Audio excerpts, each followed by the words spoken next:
গঙ্গা যমুনা প্রভৃতি নদী তীর্থ পুষ্করিণী জল বর্ষার প্লাবন ধারায় অতিশয় সুনির্মল স্নিগ্ধ হয়ে উঠল।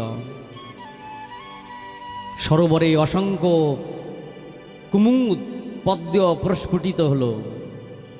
বিহগের কলরব, পাখির কলরব, ভ্রমরগড় মাতাল হয়ে মধু পান করছেন, ছুটাছুটি করছেন।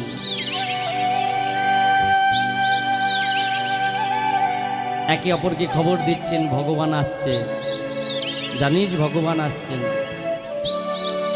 সুন্দর পুষ্প গন্ধ রাশি নিয়ে মলয় পবন বয়ে যাচ্ছে। আর স্বর্গেতে দুন্দুভি বাদ্যযন্ত্র মৃদঙ্গ বেজে উঠল আপনা থেকে। মঙ্গলধ্বনি আরম্ভ হলো, শঙ্খ বাজলো।